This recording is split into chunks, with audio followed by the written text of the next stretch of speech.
Nous sommes à Albița, au point de contrôle entre la Roumanie et la Moldavie. Ici, tous ceux qui souhaitent franchir la frontière sont soumis à une fouille minutieuse. Les valises sont ouvertes, les véhicules inspectés, passeports et visas scrupuleusement vérifiés. Objectif, s'assurer que la frontière avec les pays non membres de l'Union européenne est sûre et imperméable.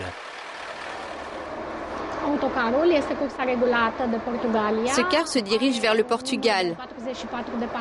Il transporte 44 passagers, dont la plupart ne sont pas des citoyens de l'Union européenne. Beaucoup viennent de Moldavie et vont à Lisbonne. D'autres sont portugais et roumains. Nous vérifions les passeports pour nous assurer que tous les passagers remplissent les conditions pour entrer dans le pays.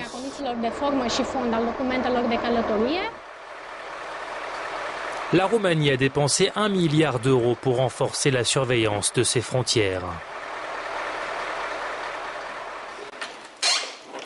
Ces hommes travaillent avec du matériel dernier cri, comme ces caméras à vision nocturne. Rien n'a signalé cette nuit, mis à part quelques bergers et des animaux. Mais 2 jours plus tôt, 3 immigrés clandestins ont été interceptés à la frontière. Pour les autorités roumaines, c'est la preuve que Bucarest est prêt à intégrer l'espace Schengen. Un espace où chaque citoyen européen peut voyager librement sans contrôle de passeport. La Roumanie formerait la limite orientale de cette zone frontalière de la Moldavie et de l'Ukraine. Mais certains États membres de l'Europe s'y opposent. Le mois dernier, la Roumanie et la Bulgarie ont pour la 2e fois cette année été refoulés de l'espace Schengen. Le lendemain matin, retour au point de contrôle d'Albița. Nous y voyons des chiens renifleurs et des unités spéciales traquer les contrebandiers. Cet inspecteur de police aux frontières ne comprend pas pourquoi la Roumanie ne peut toujours pas intégrer l'espace Schengen. Nous avons accueilli ici, au point de contrôle Albița, des équipes de l'agence Frontex, ainsi que des policiers venant d'autres pays de l'espace Schengen.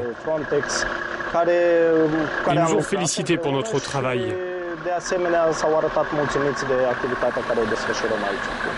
J'ignore pourquoi la Roumanie n'a pas été autorisée à rejoindre Schengen. Je peux juste vous dire que je suis déçu.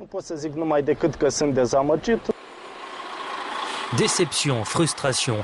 Pourquoi la Roumanie, qui remplit pourtant les critères techniques, reste-t-elle aux portes de l'espace Schengen ?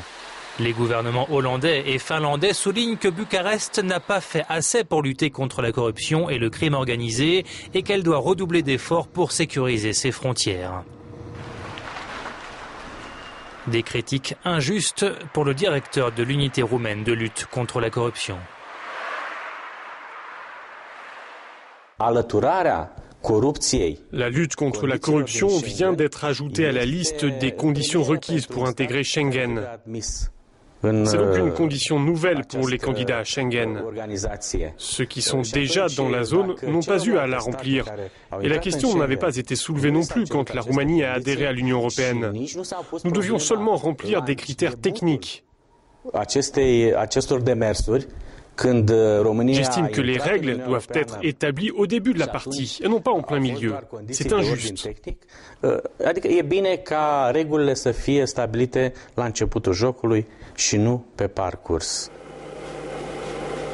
Ces images, filmées par les unités roumaines anticorruption, ont conduit à l'arrestation de plus de 240 gardes-frontières et agents de douane officiant sur différents checkpoints avec l'Ukraine et la Moldavie.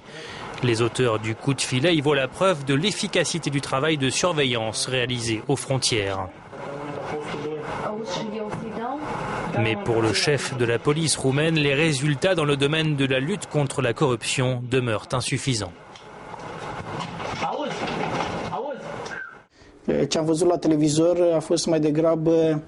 Ce qu'on a vu à la télévision ressemblait plutôt à un show médiatique. Je ne dis pas qu'il n'y a pas de corruption au sein même des points de contrôle frontaliers. Mais ils se sont focalisés sur un trafic de petite ampleur. Ce coup de filet à l'échelle de la corruption en Roumanie, ce n'est pas grand-chose. Ils n'ont atteint que la base de la pyramide. Mais ils ne sont pas allés jusqu'en haut, là où se trouvent les vrais bénéficiaires.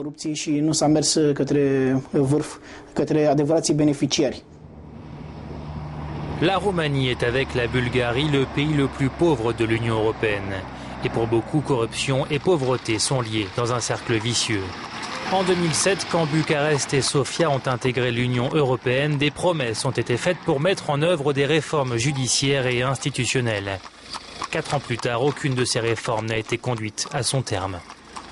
Pour le directeur de Transparency International, Bucarest ne doit pas reprocher à Bruxelles de traiter les Roumains comme des citoyens européens de seconde classe. Ce n'est pas une question de double standard. Il s'agit d'un problème lié à la sécurité du système de Schengen et à la sécurité de nos partenaires européens dans ce mécanisme. Voilà où est le problème. Et si les autorités roumaines ont envie de le comprendre, elles vont parvenir à le résoudre. Si elles ne veulent pas le comprendre, eh bien, elles vont continuer à se plaindre, à parler des doubles standards, à pleurer et à faire appel aux sentiments nationalistes. Elles ne vont pas résoudre le problème finalement. Retour à la frontière entre la Roumanie et la Moldavie. Ces chauffeurs de camions en ont assez à la fois des queues interminables, mais également des politiques. Ils accusent leur gouvernement d'avoir coupé dans les budgets et reprochent aussi à Bruxelles de leur demander de s'adapter beaucoup trop vite.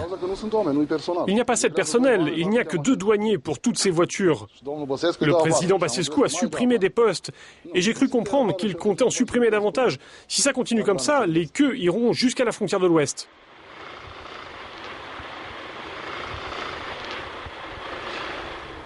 S'ils nous ont sous-estimés, c'est ce que vous demandez ? Oui, un peu. On ne peut pas arriver à leur niveau comme ça d'un coup. Dans cette ferme située non loin de la frontière ukrainienne, 90% des céréales produites sont exportées vers les pays de l'Union européenne.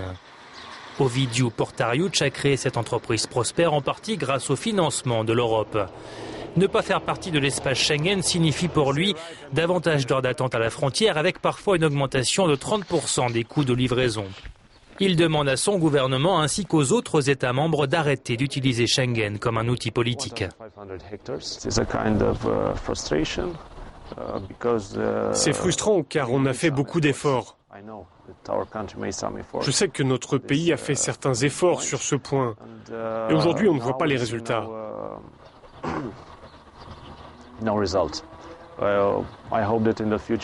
J'espère que ce sera bientôt résolu. Si c'est le cas, tout le monde sera gagnant.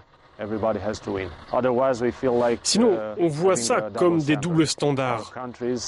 Nos pays, la Roumanie et la Bulgarie, ne sont pas jugés comme les autres. Ce n'est peut-être pas le cas, mais en tout cas, c'est comme ça qu'on le ressent.